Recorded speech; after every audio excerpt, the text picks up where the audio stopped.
हम कितना जिंदा रहेंगे, हम कब मरेंगे, हमारा मरना भी तय है। जब मौत आएगी तो ही हम मरेंगे, इसलिए डरने का नहीं, बिंदास जीने का। कब मरोगे आप लोग कब मरोगे, सबका तय है, इसलिए डरने का नहीं, बिंदास जियो। जब मौत आएगी तो मर भी लेंगे, मौत से पहले मरना क्या। हानि लाभ जीवन मरण ईश्वर के हाथ में है, और यश अपयश, मेरा नाम कितना होगा, मुझे बदनामी कितनी मिलेगी। जब आपको बदनामी मिले तो भी समझना कि ये सब यश मिला है, तो अपयश भी तो मिलेगा ना मेरी माँ। इसलिए जब यश मिला, यश पाए हो, तो अपयश के लिए भी तैयार रहो। यश तुम्हारा हुआ है तो अपयश किसका होगा। इसलिए बैलेंस है, कई बार नाम होता है तो कई बार बदनामी होती। ये सब कुछ ईश्वर के हाथ में, इसलिए सब ईश्वर का खेल है। मस्त रहा करो, चलो, ये सब ईश्वर की लीला है। क्या करें, हमें कोई अच्छा कह रहा है, यह भी ईश्वर की लीला है। हमें कोई बुरा कह रहा, ईश्वर की लीला। हम दोनों से प्रभावित नहीं है। आप हमें अच्छा कहिए, इससे हमें कोई खुशी नहीं है। आप हमें बुरा कहिए, इससे हमें कोई नाराजगी नहीं। ना अच्छा कहने से प्रसन्नता है, ना बुरा कहने से दुख है। बोलो हाँ या ना। इसी को कहते हैं समभाव, सम रहो हर परिस्थिति में। पानी बरस रहा है तो नदियों में बाढ़ है, पर समुद्र में बाढ़ नहीं है। गर्मी है, नदियां सूखी पड़ी हैं, पर समुद्र में सूखा नहीं है। समुद्र तो हर गर्मी हो चाहे बारिश हो, हर हाल में समुद्र एक सा है कि नहीं। ये तो नदियों को प्रभाव पड़ता है, बारिश होने और ना होने से, समुद्र को प्रभाव नहीं पड़ता। तो आपको समुद्र की तरह बनना है। कोई आपका सम्मान करे तो भी खुश रहो, अपमान करे तो भी खुश रहो, क्योंकि ये सब हाथ में तुम्हारे नहीं है ना। जान रहे हो कि सब ईश्वर के हाथ में, तो रो क्यों रहे हो, फिर परेशान क्यों हो। गुरु जी ने जो बात कही, भरत जी चरणों में प्रणाम किए और सोचय विप्र जो वेद विहीना। भरत जी को कह रहे हैं कि सोच तुम क्यों कर रहे हो भरत, तुमने कोई पाप थोड़ी किया। सोच है वो ब्राह्मण जो वेद नहीं पढ़ता, जो विषय में लयलीन है। सोच है वो राजा जो नीति नहीं जानता। सोच है वो धनवान जो बड़ा कंजूस है। सोच किसे करना चाहिए। आज एक लड़का मेरे से बोला, गुरुजी हम तिलक लगाते हैं, स्कूल कॉलेज में जाएंगे, अलग दिखेंगे, लोग हंसेंगे। हमने कहा तुम क्यों सोच रहे हो, तुम क्यों परेशान हो रहे हो। आज शर्म उन्हें आनी चाहिए जो झूठ बोल रहे हैं, शर्म उन्हें आनी चाहिए जो जुआ खेल रहे हैं, शर्म उन्हें आनी चाहिए जो शराब पी रहे हैं, शर्म उन्हें आनी चाहिए जो बहन बेटियों को छेड़ रहे हैं, जो तिलक लगा करके गले में तुलसी की माला लेकर चल रहे हैं। भला उन्हें किस बात की शर्म भाई। शर्म वो क्यों करें जिनको, जो माथे पे तिलक लगाए हैं। शर्म वो करें जो शराब पी रहे हैं। आज के लड़का शराब पी रहे हैं, सिगरेट पी रहे हैं, पराई बहन बेटियों को छेड़ रहे हैं, शर्म उन्हें आनी चाहिए। हम तिलक लगाए हैं, हमें काय बात की शर्म। हम सही रास्ते पर चल रहे हैं, हमें किस बात की शर्म। जब तुम्हें गलत काम करते हुए, गलत रास्ते पर चलते हुए तुम्हें शर्म नहीं है, तो हम सही राह पर चल करके किस बात की शर्म करें। हमें तो गर्व है कि हम सनातनी और माथे पर तिलक है और गले में तुलसी की माला है, मुख में भगवान का नाम है।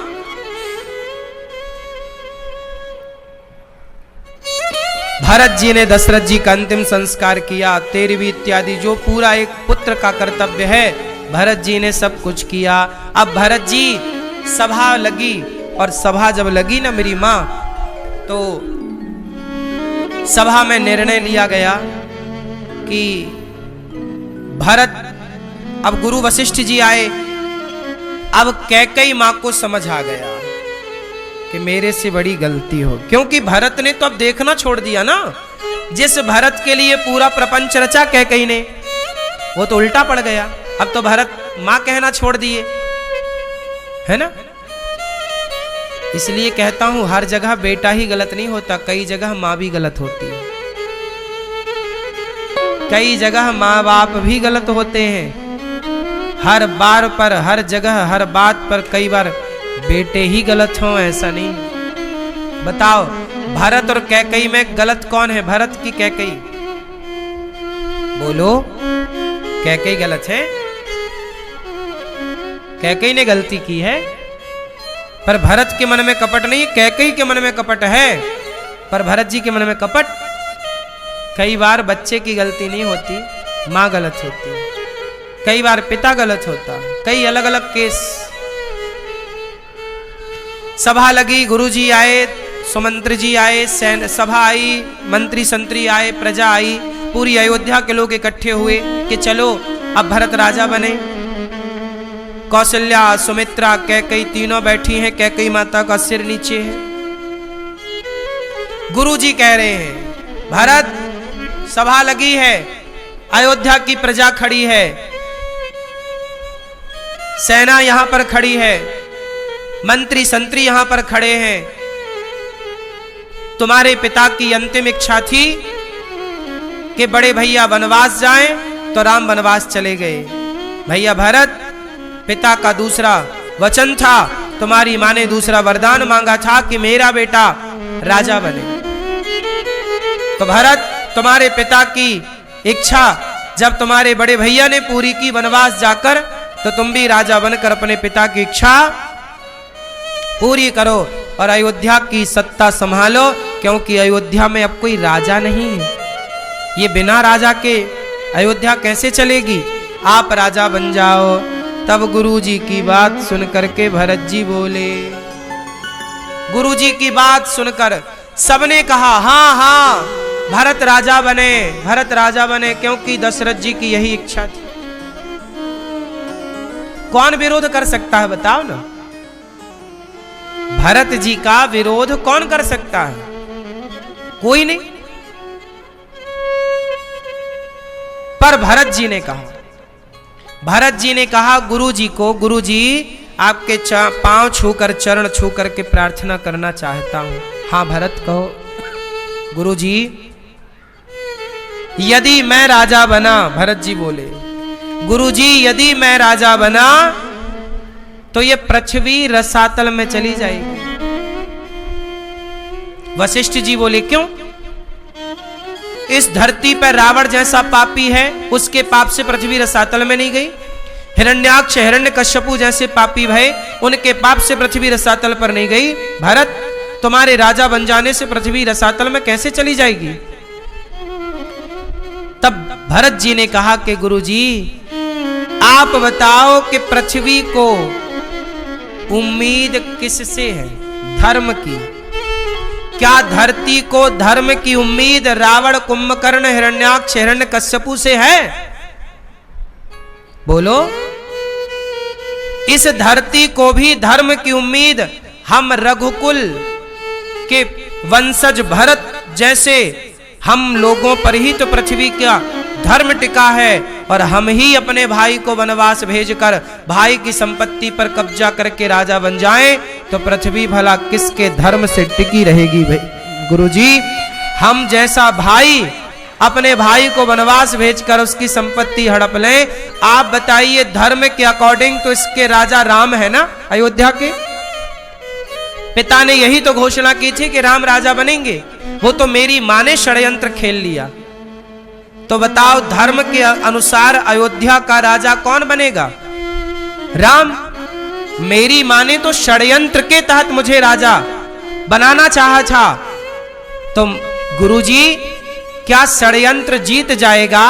क्या धर्म हार जाएगा? गुरुजी, गुरुजी जब तक ये भरत है इस धरती पर तब तक षड्यंत्र नहीं जीतेगा गुरुजी, धर्म ही जीतेगा। यदि मैं जीत गया, मैं राजा बन गया, तो पृथ्वी रसातल में चली जाएगी, क्योंकि पृथ्वी किसके बल पर टिकी है? धर्म के। पर आज धर्म, अच्छा ये बताओ धर्म का पालन किसके हाथ में है? सुनो, इस बात को समझाने के लिए तुम्हें एक छोटी सी बात समझाता हूं। सुनो, एक धोबी था, वो अपने गधे को लेकर के जंगल में चराने के लिए जाया करता था। ए भैया बैठ जाओ ना, पीछे के लोगों को नहीं डिस्टर्ब आप कर रहे हैं।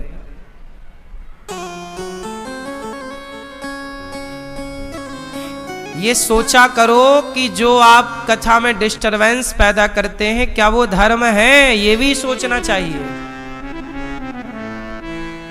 एक गधा था, जंगल में गधा चराने धोबी गया, उसे एक चमकदार पत्थर मिल गया। उसके धोबी को जानकारी नहीं थी, उसको लगा ये तो पत्थर है।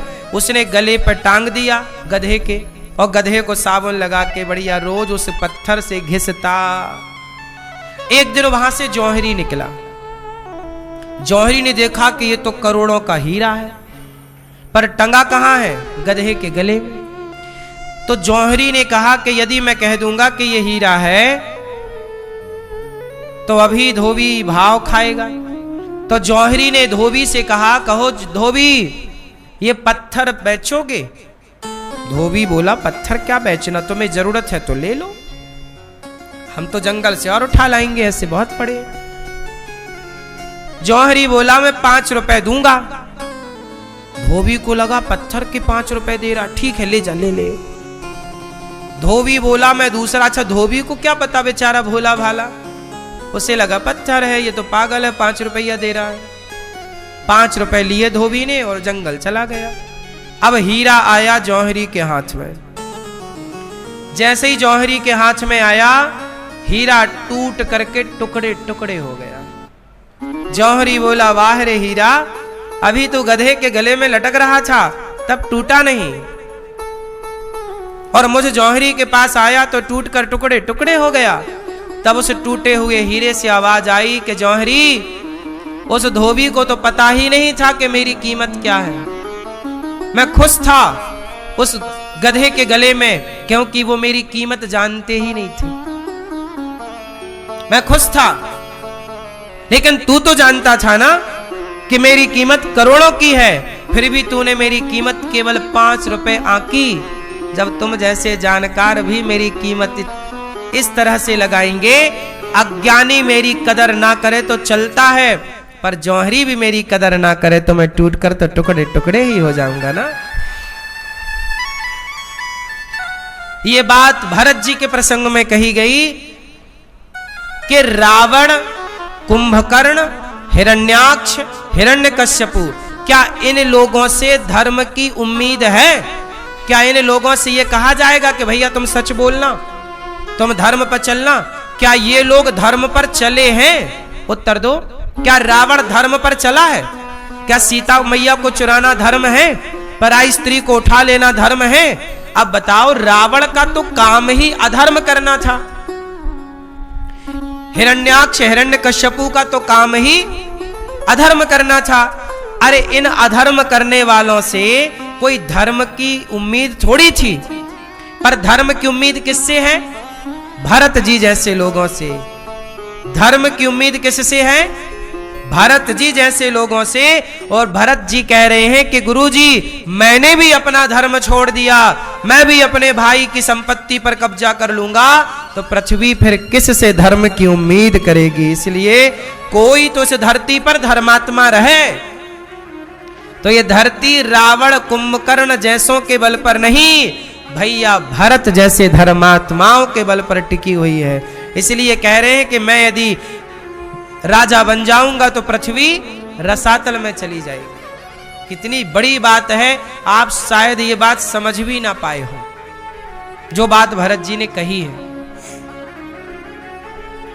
अब भरत जी बोले कि मैं राम का दर्शन करने चित्रकूट जाऊंगा, मैं राम को मना कर लाऊंगा कि मुझे क्षमा करो, मैं राम के वनवास का 14 साल व्यतीत करूंगा और राम को ला करके मैं अयोध्या का उन्हें राजा बनाने की प्रार्थना करूंगा। ये सुनकर सारी प्रजा भरत की जय हो, भरत की जय हो कहकर जय जयकार करने लगी। सारी प्रजा कहने लगी कि कैकई का बेटा कैकई जैसा नहीं है, कैकई का बेटा कैकई के जैसा नहीं है। सर्पणी का बेटा सर्प नहीं हुआ। मतलब कैकई से क्या उम्मीद थी, पर भरत जी तो बिल्कुल अपोजिट है। मोहि राजु हठ देह हूँ जबहि, रसा रसा तल जायहि तबहि। संपत्ति सब रघुपति के। देखो भरत जी क्या कह रहे हैं, ये सब कुछ रघुनाथ जी का। अब भरत जी बोले कल मैं सुबह सुबह चित्रकूट की ओर जाऊंगा। सारी प्रजा बोली हम भी चलेंगे। कौशल्या मैया बोली हम भी जाएंगे। सुमित्रा मैया बोली हम भी जाएंगे। कैकेयी भी तैयार, हम भी जाएंगे, हम भी जाएंगे। भरत जी बोले खबरदार, आप तैयारी मत करना, आपको हम नहीं लेकर जाएंगे।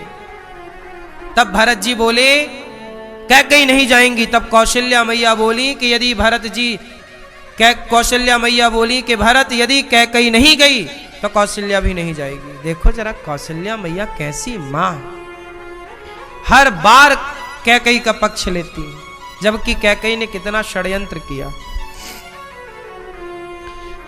तैयारी चित्रकूट चलने की है। भरत जी नाथ सकल संपत्ति, संपत्ति सब रघुपति के आही, जो बिनु जतन चलऊं तजिताही।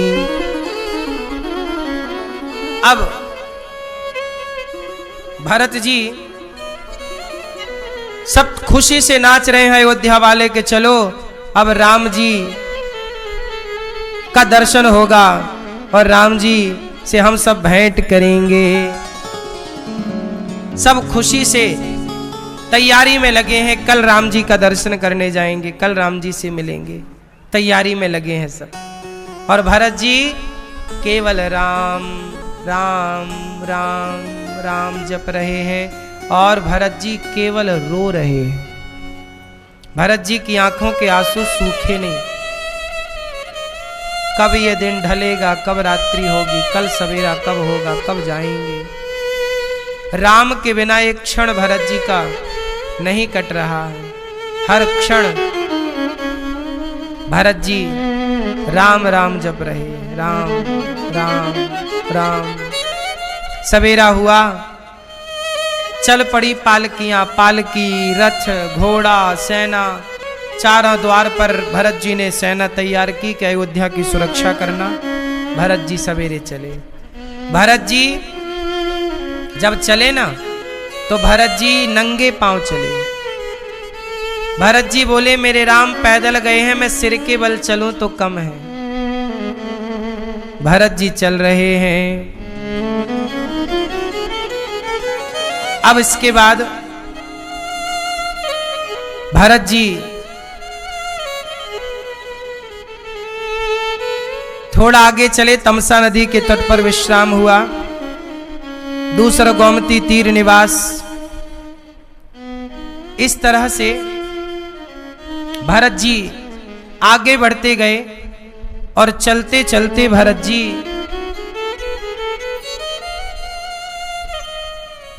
श्रृंगवेरपुर पहुंचे। श्रृंगवेरपुर पहुंचे तो वहां पर निषाद सोच रहे हैं कि लगता है राम को मारने भरत जी सेना लेकर जा रहे हैं। उन्होंने तैयारी कर ली, भरत जी से निपटेंगे। पर जब भरत जी के भाव को देखा, भरत जी को पता सुमंत्र जी ने दिया कि ये निषाद हैं, इन्हें राम ने गले लगाया। भरत जी रथ से उतर गए और दौड़कर निषाद राज को गले से लगा लिया। भरत जी निषाद जी को प्रणाम कर रहे हैं। किसी ने कहा भरत जी आपने निषाद को क्यों प्रणाम किया, गले क्यों लगाया? बोले जिसे राम ने गले लगाया हो से भला भरत क्यों ना गले लगाए। अब निषाद राज कह रहे हैं कि रात्रि को राम देखो यहाँ विश्राम किए। जिस पेड़ की छांव पे राम विश्राम किए थे ना, निषाद ने वो पेड़ की वो घास हटाई नहीं थी। रोज वो वहां भूमि की पूजा करता निषाद। जो आसन पर राम जी जैसे सोए थे बस वो पूजा करता और सुरक्षा करता। भरत जी को बताया कि रात्रि को सीता मैया राम जी यहाँ सोए थे। भरत जी ने देखा कि वहाँ सीता मैया के साड़ी में जो घुंघरू लगे थे ना, कुछ घुंघरू टूट करके पड़े हैं। उठाकर भरत जी देख रहे हैं और रो रहे हैं कि मेरी माँ देखो इस घास के बिस्तर पर सो रही थी, मेरी माँ ने कितना बड़ा पाप कर दिया, इतना बड़ा पाप किया कि राम भैया राम को, माता जानकी को इतना कष्ट मेरे कारण हुआ। भरत जी बस रो रहे हैं, राम राम कह करके केवल रो रहे हैं, प्राण निकल नहीं जा रहे हैं। भरत जी कह रहे हैं क्या करें। अब तो भरत जी निषाद राज भोजन करा रहे हैं, निषाद राज के यहां भरत जी विश्राम कर रहे हैं। फिर आगे बढ़े भरत जी, आगे चले तो निषाद के कंधे पे हाथ रख करके भरत जी आगे जा रहे हैं। बड़ी अद्भुत कथा है ये। भरत जी प्रयाग पहुंचे और प्रयागराज ने प्रकट होकर कहा, भरत जी कुछ मांग लो। अर्थ न धर्म न काम रुचि, गति न चाहो निर्वाण, जन्म जन्म रति राम पद, यह वरदान नयान। प्रयागराज ने कहा कुछ मांग लो। क्या मांगे? बस राम जी के चरणों में प्रेम दे दो प्रयागराज जी, और क्या चाहिए। प्रयागराज में स्नान करके दर्शन करके फिर प्रयागराज का दर्शन करके भरत जी आगे बढ़े तो भरत जी रो रहे हैं कि राम जी नंगे पांव जा रहे हैं। और इसके बाद भरत जी भरद्वाज जी के आश्रम में पहुंचे और भरद्वाज जी के आश्रम में भरत जी विश्राम किए। भरद्वाज के आश्रम में वहां सबकी व्यवस्थाएं हुई, सब थके हैं, सब विश्राम कर रहे हैं, सबको नींद भी आ गई। पर भरत जी केवल राम संपत्ति चकय भरतु, चक मुनि आयस खिलवार, तेहि निसि आश्रम पिंजरा, राखे भाभिनुसार। भरत जी विश्राम कर रहे हैं, सब विश्राम, पर भरत जी सोए नहीं, लेटे नहीं, केवल राम राम राम। संतों का सत्संग चल रहा है भरद्वाज जी के आश्रम में और भरत जी वहीं बैठे राम राम जप रहे हैं। गुरु वशिष्ठ जी भी साथ में। गुरु वशिष्ठ जी बार बार समझा रहे हैं, भरत सोचो मत, इतना मत सोचो। देखो भरत जी को क्या समझाए वशिष्ठ जी ने कि सोचे वो जो धनी है, धनवान है, पर कंजूस है। सोचे कौन? उन्हें सोचना चाहिए जो सेवा नहीं करते, जो परोपकार नहीं करते। भरत तुम तो इतना प्रेम कर रहे हो राम से। ये सारी कथाएं जब हमने पढ़ी, पुराण पढ़े, वेद पढ़े, तो दास अनिरुद्ध ने हम इस निष्कर्ष पर पहुंचे कि सबसे बढ़िया काम है सेवा। लक्ष्मण जी ने क्या पकड़ा? बोलो। और शत्रुघ्न जी ने क्या पकड़ा? भरत जी भगवान की, लक्ष्मण जी भगवान की सेवा कर रहे हैं और लक्ष्मण जी के भैया छोटे शत्रुघ्न जी भक्त की सेवा कर रहे हैं। या तो भगवान की सेवा करो या भगवान के भक्तों की सेवा करो, इसी से उद्धार होगा। यही रास्ता है परमार्थ का मेरी माँ, और कोई दूसरा रास्ता नहीं है ईश्वर तक पहुंचने का। इसलिए गौरी गोपाल आश्रम में साधु संतों की सेवा, गौ माता की सेवा, यहाँ पर कोई भी भक्त आए सबकी सेवा, ये न केन प्रकार बस गौरी गोपाल में सेवा है, केवल सेवा। सेवा से ही हम शुरू करते हैं दिन को, सेवा से ही समय पूरा होता है, दिन का सूर्यास्त होता है सेवा के साथ। आज सेवा किसी धारा में देखो, जहां गौरी गोपाल आश्रम में हजारों साधु संतों को भोजन मिलता है। आप लोग भी अन्नदान करते हो ना, गौरी गोपाल भगवान की रसोई अन्न क्षेत्र बंटवाते हो तो संतों को भोजन मिलता है। आप सबके सहयोग से संत